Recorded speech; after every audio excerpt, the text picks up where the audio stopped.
किचनमधील सर्व प्रकारच्या महत्त्वाच्या किचन टिप्स.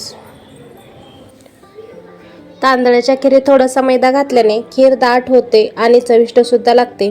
भजी कुरकुरीत करण्यासाठी पिठात गरम पाणी घालावे. भात करण्यापूर्वी तांदूळ मिठाच्या पाण्यात ठेवल्याने भात पांढरा शुभ्र होतो. दह्याची लस्सी करताना पाण्याऐवजी दुधाचा वापर केल्यास लस्सी चविष्ट होते. पुरी अथवा भजी करताना कोणताही पदार्थ तळताना तेल कढईत चांगले गरम करून घ्या. तेल गरम नसेल तर पुरी नीट तळली जाणार नाही. तेलाची फोडणी करताना तेल गरम झाल्यावरच त्यात राई जिरे टाका. पदार्थ कुरकुरीत आणि चविष्ट होण्यासाठी ते रंग बदलेपर्यंत नीट तळणं गरजेचं आहे. भजी करताना बॅटरमध्ये थोडं गरम तेलाचे मोहन आणि बेकिंग सोडा मिसळा. वाटणासाठी खोबरं भाजताना ते तेलात तळू नका. तळणाचे तेल पुन्हा पुन्हा वापरू नका. तळलेले पदार्थ तेल निथळेपर्यंत न्यूजपेपरमध्ये काढू नका. यासाठी टिश्यू पेपरचा अथवा कोरा पेपर वापरा. पुरी कुरकुरीत होण्यासाठी पीठ मळताना त्यामध्ये थोडं तांदळाचं पीठ मिसळा. भजी कुरकुरीत होण्यासाठी तर बेसनात थोडं कॉर्नफ्लॉवर टाका. तळणाचे तेल लवकर जळू नये यासाठी तेलात चिमूटभर मीठ टाका. अनारसा तळताना जाळी येत नसेल तर खसखस थोडी साखर टाकून अनारसा थापा. रस्सा किंवा ग्रेव्हीसाठी किचन टिप्स. ग्रेव्ही चविष्ट होण्यासाठी तेलामध्ये तुपाचा वापर करा. ग्रेव्हीचा मसाला तयार करताना गॅस मंद ठेवा, ज्यामुळे रंग आणि स्वाद चांगला येईल.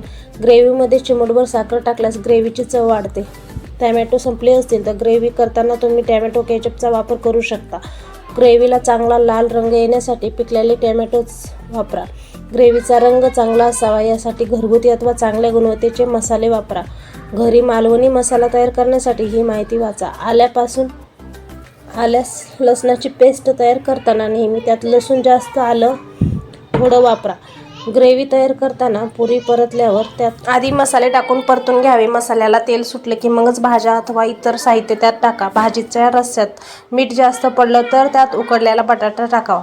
5 मिनिटांनी बटाटा काढून टाकावा. बटाटा खारटपणा शोषून घेतो आणि भाजीचा अथवा रश्श्यांचा खारटपणा कमी करतो. शाही करी तयार करण्यासाठी ग्रेव्हीमध्ये नारळाचे दूध, काजूची पूड आणि खसखसीची पेस्ट मिसळावी. करीमध्ये पनीर टाकण्यापूर्वी 5 ते 10 मिनिटे ते कोमट पाण्यात बुडवून ठेवावे. पालक करी करताना पालक गरम पाण्यात ब्लॅच केल्यावर लगेच थंड बर्फाच्या पाण्यात टाकावे, ज्यामुळे पालकाचा हिरवेगारपणा कायम राहतो. करीची चव चांगली लागण्यासाठी ग्रेव्ही आदल्या दिवशी बनवावी, ज्यामुळे त्यात मसाले चांगले मुरतात. उरलेल्या पदार्थांसाठी खास किचन टिप्स. अन्नपदार्थ शिजवताना योग्य अंदाज आला नाही तर ते मोठ्या प्रमाणात उरतात. असे शिल्लक राहिलेले शिळे पदार्थ तुम्ही इतर पदार्थांसाठी वापरू शकता. यासाठी जाणून घ्या या महत्त्वाच्या किचन टिप्स. रात्रीची डाळ आणि भाजी उरली असेल तर सकाळी ते दोन्ही पदार्थ एक करा आणि त्याची एक वेगळी स्वादिष्ट करी तयार करा. शिळा भात उरला तर त्याला फोडणी द्या आणि फोडणीचा भात तयार करा. शिळ्या पोळीचा वापर करून तुम्ही पोळीचा शिरा, लाडू अथवा एखाद्या तिखट पदार्थ करू शकता. मात्र यासाठी शिळी पोळी कुस्करण्यासाठी ती मिक्सरमधून बारीक करू शकता. तूप कढवताना उरलेल्या बेरीचा वापर शेंगदाण्याच्या लांडवांमध्ये करा. दिवाळीला उरलेला चकली, शेव आणि चिवड्यांचा पुनर्वापर करण्यासाठी ते मिक्सरमधून काढा आणि त्यामध्ये कांदा, कोथिंबीर टाकून मस्त थालीपीठ बनवा. रात्री उरलेले पदार्थ खराब होऊ नयेत यासाठी फ्रीजमध्ये ठेवा. पास्ता अथवा भातांसारखे पदार्थ उरले असतील तर फ्रीजमध्ये ठेवून दुसऱ्या दिवशी खाता येतात. बटाटे जास्त प्रमाणात उकडलेले असतील ते फ्रीजमध्ये ठेवून नंतर सँडविच, पराठा, पॅटीस, टिक्कीसाठी वापरता येतो. पोळ्याचे कणिक, थालीपीठाचे भिजलेले पीठ, थेपल्याचे कणिक मळताना तुम्ही त्यात उरलेला ताक मिसळू शकता, ज्यामुळे पोळ्या, पराठे मऊ होतात.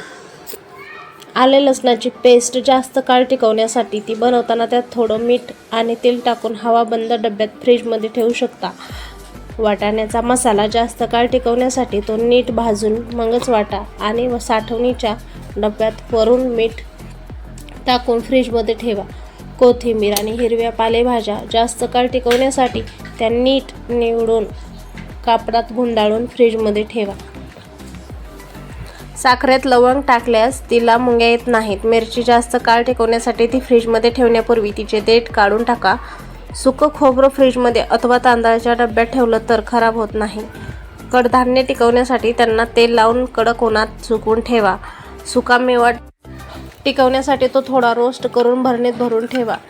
दूध आणि दुधाचे पदार्थ खराब होऊ नये यासाठी फ्रीजच्या मागील भागात ठेवावे. मासे अथवा चिकन फ्रीजरच्या तळाशी साठवून ठेवावे, ज्यामुळे फ्रीजला घाणेरडा वास येणार नाही. फ्रीजमध्ये बेरी टिकवून ठेवण्यासाठी त्या व्हिनेगरला बुडवून ठेवावेत.